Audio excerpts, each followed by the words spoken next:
আমাকে কথা বলতেই হবে ইনশাআল্লাহ, কারণ আগামীতে আবার আপনাদের সাথে দেখা হবে কিনা আমি জানি না। কথা বলতেই হবে। বসেন, কেউ দাঁড়িয়ে থাকবেন না। আমি দেখতে পাচ্ছি বাংলাদেশের ভাগ্য আকাশে উত্তর গগনে কালো মেঘ জমা হয়েছে, ঝড়ের পূর্বাভাস লক্ষ্য করছি। যদি মোকাবেলা করতে না পারেন সক্ষম ভাবে, এমন অন্ধকার গাঢ় কালো অমাবস্যার রাত আসতে পারে যার সুবে সাদে খাওয়া অসম্ভব। সুতরাং আপনারা কি কাপুরুষের মতো কাফের মুশরিকদের গোলামি করে মরতে চান? বিড়ালের মতো 500 বছর বেঁচে থাকার কোনো লাভ নাই। সিংহের মতো 1 ঘন্টা বাঁচতে চাই। আমাদেরকে বলা হয় সাম্প্রদায়িক উস্কানিমূলক কথা নাকি আমি বলি। পত্রপত্রিকা দিছে না তারা? সাম্প্রদায়িক উস্কানি কথা, সাম্প্রদায়িক উস্কানিমূলক কথা বলি, সেই জন্যই বোধহয় শত শত মুসলিম আমাদের কাছে এসে মুসলমান হয়। মানুষে আর বোকা বানানো যাবে না। যাবে কি? আর বোকা বানানো যাবে? তারপর বলছে কি? এরপরে বলছে, আমাকে বলছে রাজাকার। শুনে রাখো চট্টগ্রামের লক্ষ লক্ষ জনতা, পার্লামেন্টে যখন আমাকে এই কথা বলা হয়েছিল, আমার পার্লামেন্টের কলিগ জাফরুল্লাহ চৌধুরী সাহেব বসে আছেন এখানে, হ্যাঁ, জাফরুল ইসলাম চৌধুরী বসে আছেন পাশে, প্রধানমন্ত্রী সুদ্ধা, অন্তত 3 শতাধিক পার্লামেন্টের সম্মানিত সদস্যরা সেদিন বসা। 1997 সনের বাজেট বক্তৃতা যখন আমি করতেছিলাম, ডক্টর কুদরতে খোদা, নাম রাখছে কুদরতে খোদা, আসলে গজবে খোদা।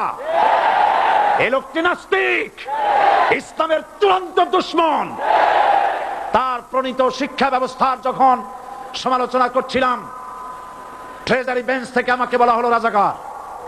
আমি আমার সমস্ত শক্তি একত্রিত করে বলেছিলাম, শুধুমাত্র হিন্দুস্তানের রাজাকারেরাই আমাকে রাজাকার বলতে পারে। আমি বলেছিলাম 1973 সন পর্যন্ত আমি বাংলাদেশের কোন রাজনৈতিক দলের নেতা এবং কর্মী ছিলাম না। আমি রাজাকার নই। আমাকে রাজাকার বলে যদি তাকেও প্রমাণ করতে না পারে 10 কোটি টাকার মানহানি মামলা দায়ের করব। আমার এই বক্তব্য সারা দুনিয়া শুনেছে। পার্লামেন্টে আমার এই বক্তব্য রেকর্ড হয়ে আছে। সেদিন 3 শতাধিক পার্লামেন্ট মেম্বারের কেউ আমার চ্যালেঞ্জ গ্রহণ করেন নাই। যে কোনো ব্যক্তি পার্লামেন্টে গিয়ে আমার বক্তৃতা দেখে আসতে পারেন। এরপরে 1997 সনের 7ই অক্টোবর দৈনিক জনকণ্ঠ পত্রিকা যখন আমার বিরুদ্ধে লিখলো, সেই পত্রিকায় সাইদির ওপেন চ্যালেঞ্জ 8ম পাতা, 1997 7ই অক্টোবর, এত বড় 2 কলমে হেডিং। সেখানে আমি বলেছি, বাংলাদেশের সকল সাংবাদিক, গোয়েন্দা বিভাগ, বাংলাদেশের সকল বুদ্ধিজীবীকে আমি আমার পিরোজপুরে আমন্ত্রণ করছি। আমার উপস্থিতিতে যদি কেউ প্রমাণ করতে পারে বাংলাদেশের স্বাধীনতা যুদ্ধের বিরুদ্ধে আমার কোনো ভূমিকা ছিল, সজ্ঞানে স্বেচ্ছায় জাতীয় সংসদের সদস্য পদ থেকে পদত্যাগ করব।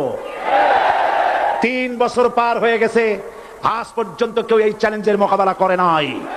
সুতরাং আমাকে যারা রাজাকার বলবে তারা পিতৃ পরিচয়হীন অবৈধ সন্তান। 1971 সনের, শোনো মুসলমানেরা, 1971 সনের কোন কাদা সাইদির গায়ে লাগে নাই। আমাকে রাজাকার বলে জনগণ থেকে বিচ্ছিন্ন করবা, জনগণ থেকে আমারে বিচ্ছিন্ন করা যাবে না। কারণ এই জনগণ আমার জন্য আসে না, এই জনগণ আসে আল্লাহর কোরআনের জন্য।